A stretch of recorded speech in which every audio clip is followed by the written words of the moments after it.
She was on the floor in that other room. It was then that the doorbell rang, a sharp, strenuous shot through the skull of Roger Krake. The stance upon which he had rooted himself was most shaken and hollow. A whisper of wind may have toppled the weakly Mr. Krake. The door waited for him, ominous and a deathly face of adversity in the moonlight of the buzzing television. The hard edges could be ever so perceived if one were to observe well enough, to peer through the blackly smog the room steeped in. With a moment of shifting and a motion of hands, a wavering appendix hooked upon the lock and twisted, a pickish snap erupted, and Krake cracked the door open until the chain groaned. Beauty and rapture faced him. A pure and whole face, riddled with the composure of innocence. Not a hole of darkness or a crevice of cruelty slunk upon that shining palate. Krake basked in the biblical light upon which this angel of all that is bright stepped out from. His eyes swelled and snapped in the heat of the hissing bulbs. After adjustment, the view of this fine specimen gazed upon him and grinned with a squint and a shine. The grin broke and the noise fell upon the ears of Krake. Hi, Roger, is it?" quietly spoke the kindly creature. He gazed upon the thickness of the air between them. You could slice it and dice it into 1,000 little bits. Krake felt a wave of nausea. Suddenly his sunken eyes and inside them his fried pupils darted to the warm face. He began with a splutter upon his dry and coarse throat. "It is, and you are?" The delicate lips pierced. "It's Julie. I'm from down the hall." His cracked lips attempted a smile, curling to a smirk and raising his shoulders from his slump. "You are Miss 3B, are you not?" The brows of this soft and shuddering Julie made just a perceptible upwards curve, as did her lip corners. "I wanted to sign up for the, knitting class. It's today, right?" she asked in a small and common voice. Krake made a small convex, but all was unnoticed by the innocent creature. He kept his gaze calm and collected, all racing thoughts were throttled, and all was quelled. That's a mere printing mistake. It should say the 22nd, my dear." The tips of those angelic lips hooked in slight, with those brows crumpling down upon the glassy eyes of the feeble and faltering Julie. An apology was sounded, and she ascended into the dusty haze of the hall. Krake could make out the blistered hall of shades of bleached red and hues of peach yellows that were once a deep orange.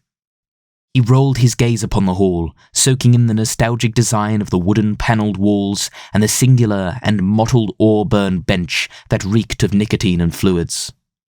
He may have shuddered such as this for as long as the night was dark, all the more to his groggy and mustard surprise when his eyes rolled upwards and upon the sinewy gullet of Mrs. McGregor from 7C. She was always in an off-white petticoat that had clearly seen the light of day one too many times.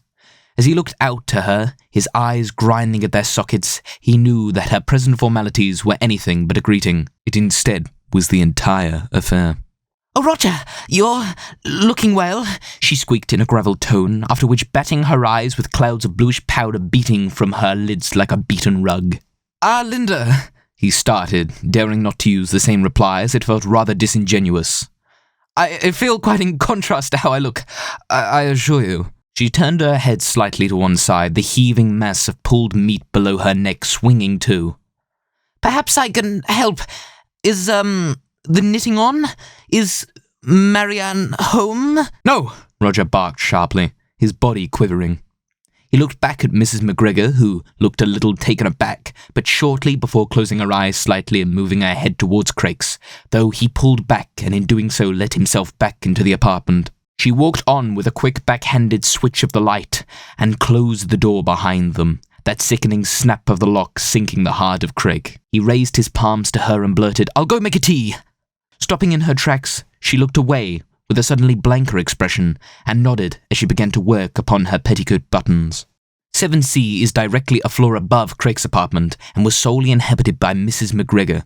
Despite her title, what she lacked in youth she lacked in marital status, appearing to keep it as a signification of her respect, or perhaps as a milestone.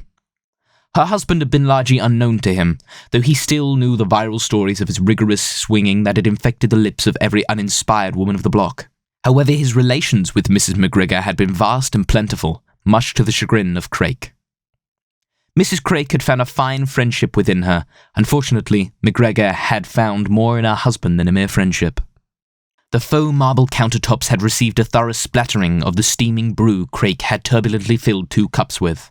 He regularly pulled his head around the doorframe in their preparation to find his guest on the settee, slowly removing her petticoat, appearing to shudder with a frigid nature. Despite this discomfort, she persisted as though self-preservation was back-seated to another objective, revealing her tapering, aged flesh beneath her arms with a tight cyan blouse. With a feeble gulp down the coarse and parched throat of Krake, he grappled the handles of the 2 filled cups and slogged into the lounge. Unsteadily laying the cups down on the glass table from the opposing side of Mrs. McGregor, Krake cast his eyes up to her as he perched down upon the damp chair of the tartan 3-piece. His eyes again fell upon her aged face, appearing fuller in the tangerine glow of the overhead buzz, but within the eyes that were sunken into the fullness was a soddening desperation and a shine of discontent. She was punctuated by the surroundings of the yellowed cream and papery damp must that shook with the buzz of the power. Krake still felt nausea. He knew that she would probe. To this his heart began to stomp with malice, and the television that was the source of the surrounding buzz began to fizz with its pulse. He didn't dare reach for the cup. He stayed motionless, as did she. She aroused a pale and pink tongue from her pursed lips and wiped it across them while gazing upon him, as though the shine in his eyes could reflect their future. "Roger," Mrs. McGregor arose from the tartan. I want to know." Krake thrusted himself up with an unforeseen anguish from his daze. "Linda, please." He quickly trailed with an inflection of defeat. She approached from around the border table. Krake could hear her deep and vast breaths, noticing the carom of her bosom and her jaw vastly ajar. "I've seen you. You've been—" she gave out hoarsely between her gasps. I don't care if Marianne. I just want you." Her eyes dug deep into Krake. He began to retreat from her, trudging across the holing carpet. "No, Linda, you can't. I can't explain." Mrs. McGregor had gained his space and thrust a tapered sinewy clasp upon Krake's arm. His feet halted. Past the gasps she leaned in. "You never need to explain. You're mine."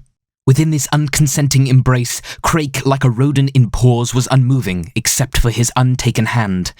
He reached for escape. Viciously tapping behind his back in the presence of the beast, he found nothing but plaster, until his fingertips brushed upon a steel handle. The swine thrust her bulk upon him, jerking her head closer with each lunge. With a last push of unthinking desperation, Krake pulled down, and they forced through the door. Vile, odious, evil, inhuman. There was no sentience in the room. There was nothing but coldness. It was hell, frozen by sin. A silver-ringed hand and a red-ringed neck. A snapped shoe heel and a mass of sticky crimson hair. She didn't breathe. Her eyes turned to Krake. His hands were on her, and his face with a strange serenity. Mrs. McGregor shrieked shrill and serrated with a sudden interruption of a deafening silence.